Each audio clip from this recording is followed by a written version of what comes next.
Hello everyone, welcome back to this channel. और आज की इस वीडियो के अंदर हम क्या डिस्कस करने वाले हैं, आपको थंबनेल के थ्रू पता चल ही गया होगा। तो ये वीडियो रहने वाली है कंप्लीट गाइडेंस की वीडियो ह्यूमैनिटीज़ के स्टूडेंट्स के लिए जो अभी 10th से 11th में आए हैं और बहुत कंफ्यूज हैं कि कैसे क्या करना है, क्या हमें लेनी चाहिए। मतलब ये वीडियो हर स्टूडेंट के लिए होने वाली है जो या तो ऑप्ट कर चुके हैं या नहीं ऑप्ट किया है उन्होंने, या वो सोच रहे हैं कि कैसे स्टार्ट करें, क्या करना है क्या नहीं करना है। मतलब बहुत सारी कन्फ्यूज़न है। ह्यूमैनिटीज़ लेनी चाहिए, ये ह्यूमैनिटीज़ का आगे कोई स्कोप है या नहीं है, ह्यूमैनिटीज़ में क्या कोई करियर ऑप्शन है, या लोगों के मन में जो इतनी सारी मिथ्स हमारी सोसाइटी क्रिएट करती है रिगार्डिंग द ह्यूमैनिटी सब्जेक्ट। तो क्या रहने वाला है इस वीडियो के अंदर, ये सारे टॉपिक्स मैं कवर करने वाली हूँ। इसके अलावा अगर आपको कोई भी डाउट होगा तो आप मुझे बताइएगा कमेंट बॉक्स के अंदर, तो नेक्स्ट वीडियोज़ के अंदर हम उसको भी कंसिडर करेंगे। So let's start the video.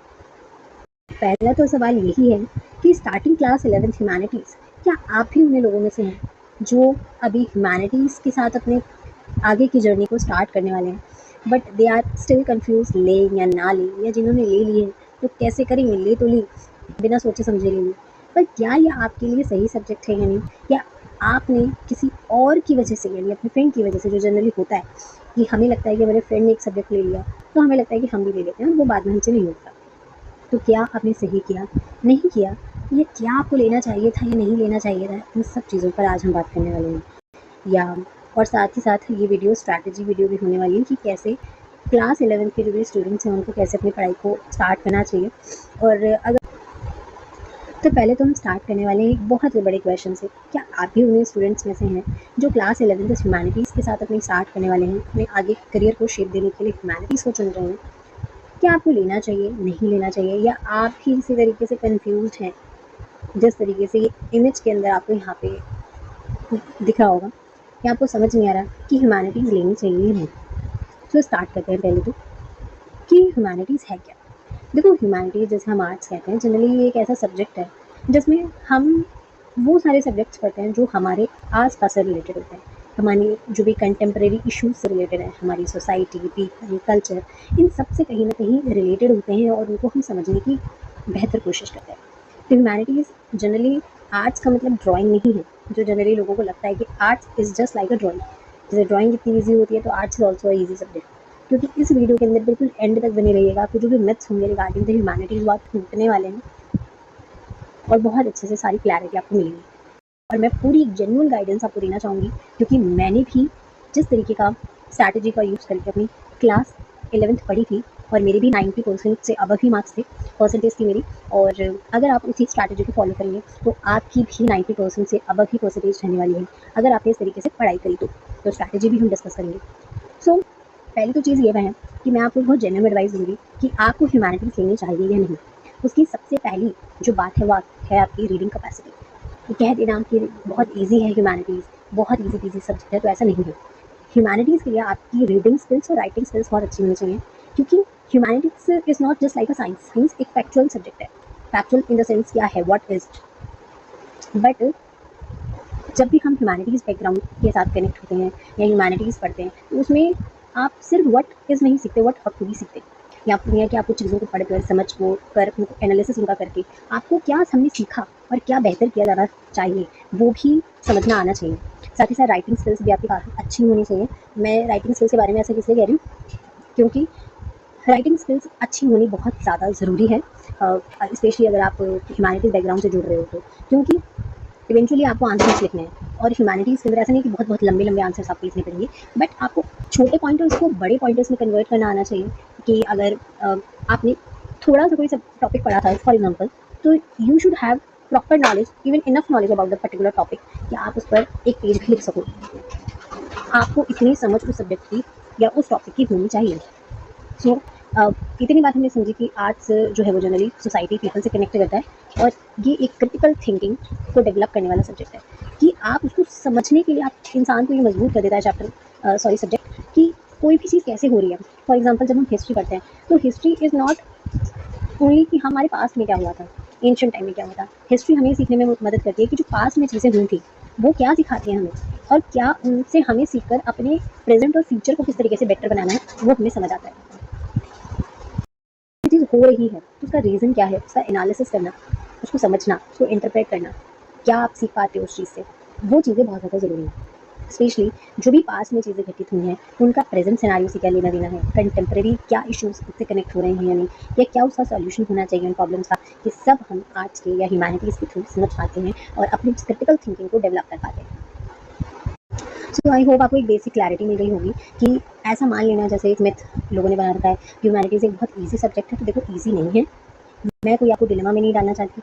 Humanities मांगता है एनालिटिकल बिहेवियर, कि आप किसी भी चीज़ को पढ़कर उसको स्टडी करके उसका एनालिसिस करके क्रिटिकल थिंकिंग कर पा रहे हो या नहीं, या उससे आपने क्या आउटकम निकाला, क्या आपने सीखा, क्या आप उसको जो भी चीज़ें हुई हो उसको कंटेम्प्रेरी इश्यूज़ के साथ कनेक्ट कर रहे हो या नहीं। उन सब चीज़ों के साथ ह्यूमैनिटीज़ कनेक्ट करता है। हालांकि मैं आपको ये स्मिथ में भी नहीं रखूँगी कि ह्यूमैनिटीज़ के अंदर आपको रट्टा बिल्कुल नहीं लगाना पड़ता, क्योंकि कुछ चीज़ें होती हैं जो ह्यूमैनिटी में फिक्स है। फॉर एग्जाम्पल अगर आप मुगल डायनेस्टी पढ़ रहे हो तो आपको नेम्स याद करने पड़ेंगे, वो फिक्स है। अगर आप किसी भी चीज़ के बारे में याद करें, फॉर एग्जाम्पल आप इंडिया और यूएस रिलेशंस की बात करें, तो you have to remember all the treaties between the USA and India, just like other countries also. तो आपको चीज़ों को ध्यान रखना पड़ेगा। अगर आप ऑर्गेनाइजेशंस पढ़ रहे हो, अलग अलग टाइप की इंटरनेशनल ऑर्गेनाइजेशंस पढ़ रहे हो, तो आपको उनके बारे में याद रखना पड़ेगा, वो फैक्ट है। तो कुछ लेवल पे आप मेमोराइज कर सको, हालांकि मेमोराइजेशन तो हर जगह आपको करना ही पड़ेगा, किसी भी आप स्ट्रीम को चूज़ करोगे, बट आपकी मेमोराइजेशन पावर अच्छी होनी चाहिए कि आप बिल्कुल परेशान ना हो जाओ कि मैं ये डेट क्यों याद रखूँ, या मुझे ये डेट भी याद रखनी पड़ रही है, वो डेट भी याद रखनी पड़ रही है। तो this is not for you. अगर आप ऐसा सोच रहे हैं तो ये सब्जेक्ट आपके लिए नहीं है। फिर हम कोर सब्जेक्ट्स पढ़ लेते हैं कि क्या क्या आपको मिलेगा 11th के अंदर पढ़ने के लिए, जो आपको पता ही चल चुका होगा अभी तक तो खैर, बट फाइन।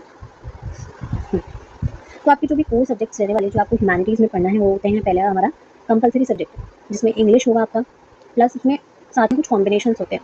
अब वो पर्टिकुलरली आपके स्कूल पे डिपेंड करता है कि आपको कौन कौन से कॉम्बिनेशंस दिए जा रहे हैं।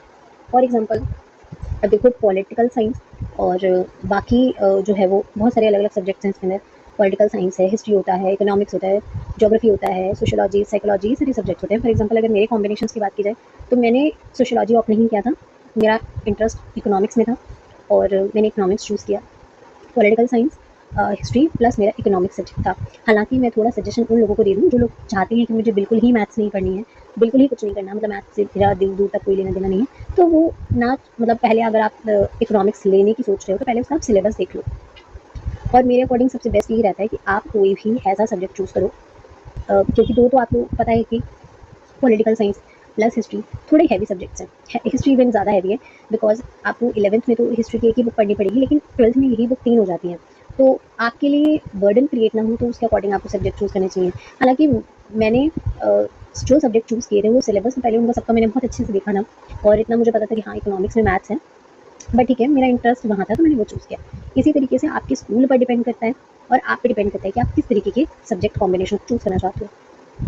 अगर आपको मैथ्स में इंटरेस्ट है, अगर मैथ्स आपके स्कूल में ऑफर हो रही है तो आप ले सकते हो, बट थोड़ा ध्यान रखो कि जो आप मेन सब्जेक्ट ले रहे हो, जैसे हिंदी इंग्लिश तो होगा ही आपके पास, इसके साथ में अगर आपको ये 3 जो सब्जेक्ट कॉम्बिनेशन चूज़ करते हो उसमें से एक सब्जेक्ट थोड़ा ईजी रखने की कोशिश करो, सो दैट आपके ऊपर बर्डन ना पड़े। और जो लोग बिल्कुल ही मैथ्स नहीं चाहते और तब भी उनके दिमाग में इस टाइम पे चल रहा है कि इकोनॉमिक्स ले लेते हैं, अच्छा लग रहा है, तो लेट मी क्लियर यू कि अभी भले ही अच्छा लग रहा हो, बट 12th में जाके न्यूमेरिकल्स, क्वेश्चंस, कैलकुलेशंस हैं। तो एक बार सिलेबस चेक कर लो 11th का और 12th का दोनों का। और ये मेरा सजेशन है आप सबके लिए कि आप पहले कोई भी सब्जेक्ट आपको चूज़ करना होगा, जो भी सब्जेक्ट कॉम्बिनेशन आपके स्कूल पर में दिए जा रहे होंगे, ये मैं नहीं बता रही, ये आपके स्कूल आपको बताएगा। उसके अकॉर्डिंग जो भी सब्जेक्ट लिस्ट दी जाएगी उसके सिलेबस को चेक करो, क्या चैप्टर हैं, क्या चीज़ें हैं, 11th में क्या पढ़ाया जाएगा, 12th में क्या पढ़ाया जाएगा, 12th का भी अभी ही देख लो, ताकि आप अवेयर रहो कि जो मुझे पढ़ाया जा रहा है कोई मतलब अलग चीज़ ना हो, है ना, कि अचानक से मुझे तो लगा भी नहीं था कि मैं 12th में पढ़ेंगी, तो ऐसी चीज़ ना हो। उसके बाद एक ऑप्शनल सब्जेक्ट होता है जैसे फिजिकल एजुकेशन, फाइन आर्ट्स या कंप्यूटर साइंस होता है, तो वो भी अगेन आपके स्कूल पर डिपेंड करता है। अब नेक्स्ट बात आती है करियर पाथवेज, यानी कि वो सारे लोगों के लिए ये स्लाइड रहने वाली है जिसमें मैंने कुछ दी हैं चीज़ें कि क्या कोई करियर पाथ नहीं है ह्यूमैनिटीज़ लेने के बाद, या ह्यूमैनिटीज़ लेने के बाद सिर्फ 2 ही ऑप्शन बचते हैं, आईएएस आईपीएस बन जाओ या फिर टीचिंग की फील्ड में चले जाओ, तो ऐसा नहीं है। और बहुत सारे टाइप के प्रोफेशंस हैं, सिर्फ मैंने ये जो 4-5 दिए हैं यही नहीं है, और बहुत सारे और दूसरे प्रोफेशंस हैं जिनमें आप जा सकते हो ह्यूमैनिटीज़ के थ्रू, लाइक लॉ है, सिविल सर्विसेज है, इसके अलावा स्टेट पीसीएस है, या जो भी दूसरे गवर्नमेंट एग्जाम्स हैं उनके लिए भी आप एलिजिबल होते ही हो। मैनेजमेंट हो गया, साथ ही साथ डिज़ाइन एंड मीडिया, जैसे रिसर्च एंड एकेडमी, और ऑल्सो मैं बता चुकी हूँ अगेन कि लिस्ट बहुत लंबी है प्रोफेशन की, तो ये मत सोचना कि मैंने सिर्फ ये 4-5 नेम दिए तो सिर्फ यही है करियर ऑप्शन, बहुत सारे करियर ऑप्शन हैं। Let's talk about all the concept misconceptions जो जनरली क्रिएट है सोसाइटी के अंदर, और थोड़ा उन पर नज़र डालते हैं कि क्या ये सच है या नहीं। और मैं इन सबकी बिल्कुल जेन्युइन आंसर आपको देने वाली हूँ। मैं कोई मतलब बहुत ज़्यादा सोफिस्टिकेटेडली आपको आंसर नहीं करूँगी या आपको भ्रम में नहीं करूँगी। मैंने बिल्कुल अब इस पूरी वीडियो में अभी तक जितने दिए हुई हैं उसमें मैंने बिल्कुल अपना रॉ ओपिनियन देने की कोशिश करी है, रॉ गाइडेंस देने की कोशिश करी है कि आपको क्या करना चाहिए। तो सारे जो भी मिसकंसेप्शंस हैं उन पर बात करते हैं। मिथ 1 कि क्या जो ह्यूमैनिटीज़ है वो एक ईजी स्ट्रीम है, और क्या ये ह्यूमैनिटीज़ सिर्फ वीक स्टूडेंट्स के हैं। तो ऐसा कुछ नहीं है। ये बहुत बड़ा मिथ है जो जनरली ह्यूमैनिटीज़ को लेकर क्रिएट किया जाता है कि ह्यूमैनिटीज़ तो ये बिल्कुल मतलब अलग सब्जेक्ट है या हमारे लेवल का नहीं, मतलब उस लेवल का समझा नहीं जाता। I don't know why, but ये बहुत गलत चीज़ है। और ये ऐसा नहीं है वीक स्टूडेंट के लिए, क्योंकि ह्यूमैनिटीज़ में भी अच्छे मार्क्स लाना हर किसी इंसान के लिए पॉसिबल नहीं होता। इतनी सारी चीज़ों को समझना, इतने सारे कॉन्सेप्ट को समझना, हिस्ट्री पढ़ना, कंटेम्प्रेरी इशूज़ के बारे में पढ़ना, उनको समझना और उसमें अच्छा स्कोर पाना हर इंसान की बस की बात नहीं है। सेकेंड कि भाई ह्यूमैनिटी में जनरली कहा जाता है कि तुम रट रहे हो, सिर्फ डेट्स पढ़ रहे हो, याद कर रहे हो ये नाम वो नाम, कि भाई बाबर की बेटी का क्या नाम था, या कि जैसे इंटरनेशनल ऑर्गेनाइजेशन से तो उनके ऑर्गन्स पढ़ रहे हो, कौन सी कंट्रीज हैं वो पढ़ रहे हो। तो जनरली ऐसा माना जाता है कि आज के टाइम में इसकी क्या नहीं रहे, जबकि मेन तौर पे मैं आपको ऑलरेडी बता चुकी हूँ कि जो ह्यूमैनिटीज़ है वो क्रिटिकल थिंकिंग को डेवलप करता है। क्रिटिकल थिंकिंग को डेवलप करने के साथ साथ आपकी जो एक एनालिटिकल पावर होती है उसको इंक्रीज करने का काम करता है। मिथ 3 है कि ह्यूमैनिटीज़ के अंदर हमें सिर्फ लंबे लंबे लॉन्ग पैराग्राफ्स लिखने होते हैं और उसी के थ्रू मार्क्स मिलते हैं। तो ऐसा भी नहीं है। ह्यूमैनिटीज़ मैंने आपको बताया कि आपको राइटिंग स्किल आपकी बहुत अच्छी होनी चाहिए। आपको पता होना चाहिए कि छोटे आंसर्स को, अगर छोटे टॉपिक्स को अगर बड़े आंसर के फॉर्मेट में दिया हुआ है, लॉन्ग आंसर फॉर्मेट में, तो आपको कैसे कन्वर्ट करना है, आपको हेडिंग्स किस तरीके से बनानी है, बीच का कंटेंट तो आपको लिखना है, उसको तो अच्छा करना ही है, लेकिन उसको और अच्छा दिखाने के लिए आपको प्रेजेंट कैसे करना है, आपको कैसे फ्लो चार्ट के थ्रू अपनी इन्फॉर्मेशन को एक्सप्रेस करना है, फ्लो चार्ट का यूज़ करते हो, कैसे हेडिंग्स लिखते हो, ये चीज़, ये कला आप में होनी चाहिए। तो ह्यूमैनिटीज़ के अंदर ऐसा नहीं होता लेंदी पैराग्राफ्स लिखने होते हैं, आंसर पॉइंट्स लिखना होता है, बट जो आप पॉइंटर्स क्रिएट कर रहे हो वो क्या इफेक्टिव है, वो बहुत मैटर करता है। नेक्स्ट मिथ ये है कि ह्यूमैनिटीज़ सिर्फ गर्ल्स के लिए होता है, और ये जो कि साइंस और मैथ्स में भी होती है। तो ऐसा नहीं है, बिल्कुल भी नहीं। और ये मैं बार बार बता चुकी हूँ कि ह्यूमैनिटीज़ के अंदर सिर्फ थ्योरीज नहीं होती।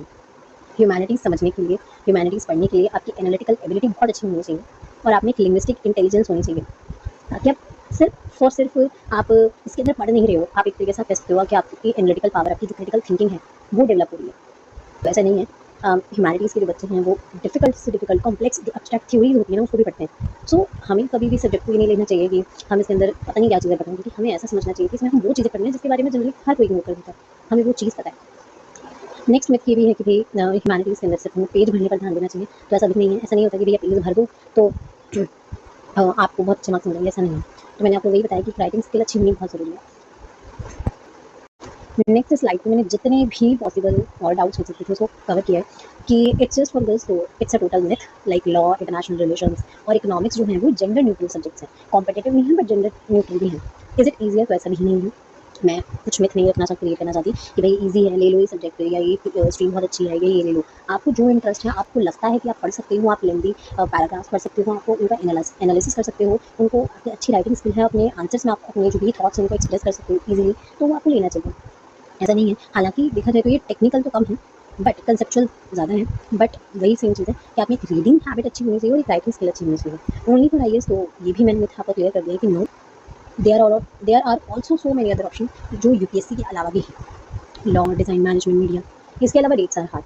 तो ये भी मिथ है। हालांकि ये कुछ हद तक सच है, ये सच है, लेकिन डेट्स से ज़्यादा जो भी ह्यूमैनिटीज़ के अंदर मैटर करता है, डेट्स तो हैं। डेट्स में नहीं करें कि आपको याद ही नहीं करनी पड़ेगी, पर डेट्स के साथ साथ एक तरीके से आपको कंसेप्चुअल जो नॉलेज है वो भी बहुत ज़्यादा आपकी काम आती है। तो यस, आपको कुछ स्पेसिफिक डेट्स याद तो करनी पड़ेंगी, बट हाँ कंसेप्चुअल पोर्शन इसमें काफ़ी अच्छा खासा होता है। इसके अलावा इट्स बोरिंग, तो आंसर है बिल्कुल नहीं, क्योंकि मुझे तो ये बोरिंग नहीं लगता, क्योंकि जब आप इसको ना एक बर्डन की तरह पढ़ते हो तो आपको नींद के अलावा कुछ आएगा नहीं और आप समझ नहीं पाओगे। बट जब आप इससे कनेक्ट करना अपने आप को स्टार्ट कर देती हो, अपने आप को जोड़ना स्टार्ट कर देती हो, तो आपकी जो कंसेप्चुअल क्लैरिटी है वो बहुत स्ट्रॉन्ग होती है और बहुत अच्छे से आप समझ सकते हो। स्पेशली पॉलिटिकल साइंस पढ़ने की सबसे अच्छी स्ट्रैटेजी ये होती है कि जो भी चीज़ें आप पढ़ रहे हो ना, तो उसको करंट के साथ जोड़ो, जो भी कंटेम्प्रेरी जो भी चीज़ें चल रही हैं उनके साथ जोड़ो। तो हम बात करते हैं अपने लास्ट टॉपिक पे, विच इज़ स्ट्रैटेजी। बहुत सारे सवाल हैं कि भाई कैसे पढ़ना स्टार्ट करें, कुछ समझ नहीं आ रहा, कोई पढ़ा नहीं रहा, कोई ठीक से किसी का समझ नहीं आ रहा। तो सबसे पहली बात है खुद पढ़ना स्टार्ट करो। और सबसे बड़ी जो चीज़ मैं अगर बताऊँ तो वो है एनसीईआरटीज़, क्योंकि बहुत ज़्यादा इंपॉर्टेंट है एनसीईआरटीज़ को पढ़ना, समझना और बहुत अच्छे से उसको अपने दिमाग में रखना। और 11th-12th के अंदर एनसीईआरटी से बेस्ट मुझे नहीं लगता कि और कोई चीज़ हो सकती है, इसलिए एनसीईआरटीज़ जो पढ़ना है वो आपके लिए बहुत ज़्यादा ज़रूरी है। एनसीईआरटीज़ बहुत ज़्यादा ज़रूरी है आपके लिए पढ़ना। Wait a minute. तो एनसीईआरटीज़ बहुत ज़्यादा इंपॉर्टेंट है। एनसीईआरटीज़ आपकी एक तरीके से एक किंग की तरह है, जिसको आप बिल्कुल भी स्किप नहीं कर सकते। तो मेरे अकॉर्डिंग आपको जो भी एक तरीके से अपनी 11th स्टार्ट करनी है, तो इतना बर्डन मत लो। पहली बात तो ये है। स्ट्रैटेजीज़ की वीडियो आएँगी over the period of time, but मैं यही कहूँगी कि अभी बर्डन मत लो। स्ट्रैटेजी एक तरीके से आपको अपने दिमाग में यही रखना है कि मुझे अपना बेस बहुत अच्छा बनाना है, मुझे अपना बेस इतना मजबूत कर देना है अपनी 11th के अंदर ही, मुझे 12th में कुछ करना है, ठीक है? क्योंकि आप देखोगे 11th और 12th के अंदर एनसीईआरटीज़ ना बिल्कुल बाइबल की तरह होती है। इट मीन्स आपको नहीं पता, आपको कभी नहीं पता कि एक-एक लाइन में से कहाँ से इंपॉर्टेंट क्वेश्चन बन जाता है, कहाँ से क्वेश्चन आ जाता है। तो जो बॉक्सेस दिए गए होते हैं एनसीईआरटीज़ के अंदर, चैप्टर्स के अंदर, उन तक को आपको स्किप नहीं करना और एक-एक लाइन को बहुत अच्छे से पढ़ना है, ठीक है? सो जो सबसे बड़ी मिस्टेक है जो जनरली स्टूडेंट्स करते हैं, वो ये है कि वो साइंस के जो भी बैकग्राउंड के भी स्टूडेंट होंगे, किसी भी दूसरे बैकग्राउंड के स्टूडेंट होंगे, ह्यूमैनिटीज़ की बात करते हैं, वो ना बड़ा हल्के वे में ले लेते हैं 11th को, और उसकी भरपाई उन्हें फिर अपनी 12th में करनी पड़ती है। क्योंकि 12th में आके बर्डन होता है पढ़ाई का, बोर्ड्स अलग से होते हैं, पेरेंट्स का प्रेशर होता है, टीचर्स का प्रेशर होता है, असाइनमेंट्स भी होते हैं, तो आपको समझ नहीं आ पाता क्या हो रहा है, क्या नहीं पढ़ रहा, क्या टॉपिक चल रहा है, किस तरीके से हो रहा है, आपको कुछ समझ नहीं आ पाता जनरली, ठीक है? और इसलिए आपको बेस बनाना है अपना 11th के अंदर। अब जैसे आपकी 11th स्टार्ट हुई है, तो मैं आपको कोई बहुत लंबी चौड़ी स्ट्रैटेजी नहीं बता रही, 20 घंटे भी 14 आवर्स या जो भी है, तो मतलब इतनी देर नहीं पढ़ने की नहीं। टाइम मैटर नहीं करता, उस पढ़ाई जो आप कर रहे हो उसकी क्वालिटी मैटर करती है, क्वांटिटी से ज़्यादा मेरे अकॉर्डिंग।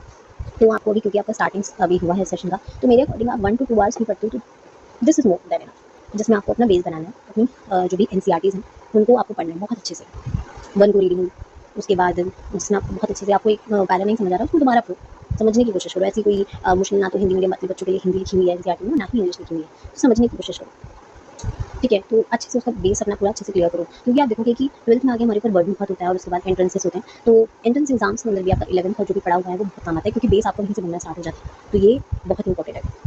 इसके अलावा अभी बिल्कुल भी किसी गाइड बुक के चक्कर में मत पड़ो, जो इतनी सारी गाइड बुक्स हैं मार्केट में, उनके पीछे भी मत पकड़ो, उनको मत पकड़ोगे, उनके पीछे मत भागो, एनसीईआरटीज़ को ही इंपॉर्टेंस दो, ठीक है? और क्योंकि over the period of time आप देख रहे हो एनसीईआरटीज़ हमेशा से किंग रही हैं, और over the period of time उनका इंपॉर्टेंस भी बढ़ रहा है। जो भी एंट्रेंस एग्जाम्स हो गए उनमें उनकी जो लैंग्वेज है वो भी एनसीईआरटी बेस्ड होती है, तो आपको एनसीईआरटीज़ की भाषा को समझना बहुत आना चाहिए अच्छे से, तो एनसीईआरटी पे फोकस करो। एंड लास्ट पॉइंट यही है कि consistency is the key, consistency बनाए रखो। कसम खाओ कि पूरे सेशन में चाहे मुश्किल से मुश्किल 1-2 घंटा रोज़ पढ़ूँगा या पढ़ूँगी। हाँ, ज़्यादा आप पढ़ते हो तो वो आप पे डिपेंड करता है, बट मैं किसी दिन ऐसा कसम खाओगे मैं कभी स्किप नहीं करूँगी अपनी पढ़ाई, मैं कभी स्किप नहीं करूँगा, डेली करूँगा, कम करूँगा, ज़्यादा करूँगा, किसी दिन तबीयत खराब हो गई तो थोड़ी देर से, आधा घंटे से, 45 मिनट से, बट मैं पढ़ूँगा डेली। कंसिस्टेंसी जो होती है वो बहुत इंपॉर्टेंट होती है, और वही है जो आपको इस पूरे सेशन के अंदर बहुत आगे ले जाने में हेल्प करेगी।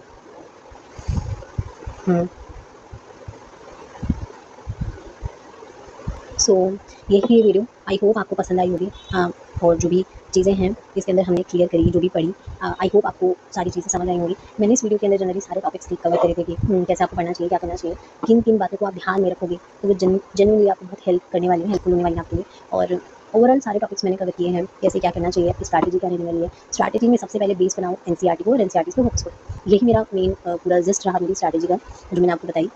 और ऐसा नहीं है कि बस पढ़ते जा रहे हैं, थोड़ा सब्र रखो, एक चैप्टर पढ़ो, 1 to 2 टाइम्स या 3 टाइम्स की रीडिंग करो, और उसके बाद उससे रिलेटेड कुछ ना कुछ एमसीक्यूज़। आप जब भी कोई भी पढ़ते हो तो पढ़ने का सही तरीका यही होता है कि थोड़ी देर पढ़ाई करी, चैप्टर को पढ़ा, समझा, 2 से 3 बार पढ़ा, उसके बाद उससे रिलेटेड जो भी एमसीक्यूज़ हो गए उसको एक बार लगा, तो दिमाग भी एक्टिवली काम करना स्टार्ट कर देता है, और चीज़ें रिकॉल जब आप करते हो एमसीक्यूज़ लगाते हुए तो चीज़ें याद हो रहती हैं, दिमाग में ज़्यादा लंबे समय तक। एमसीक्यूज़ लगाना सबसे बेस्ट तरीका होता है रिवीजन का, क्योंकि आपको ध्यान आ जाता है जैसे आप एमसीक्यूज़ लगाते हो, ऑप्शन देखते हो कि क्या चीज़ें चल रही थी, या इस टॉपिक में मैंने इस वाले पेज पे टॉपिक का ये वाला मैंने कोई वर्ड ही पढ़ा था, तो दिमाग में वो चीज़ अल्टीमेटली आ जाती है। इसके अलावा जो भी मैथ्स थे वो मैंने बताए, ओवरऑल सारी चीज़ें मैंने कवर करी। और मुझे नहीं लगता कि कोई क्वेश्चन रहा होगा, और अगर कोई क्वेश्चन रहा हो तो मुझे इसी वीडियो के कमेंट बॉक्स में मुझे आप भेज सकते हैं। मैं नेक्स्ट वीडियो में सारे कमेंट्स को ज़रूर कंसिडर करूँगी। अभी के लिए थैंक यू, मिलते हैं नेक्स्ट वीडियो में।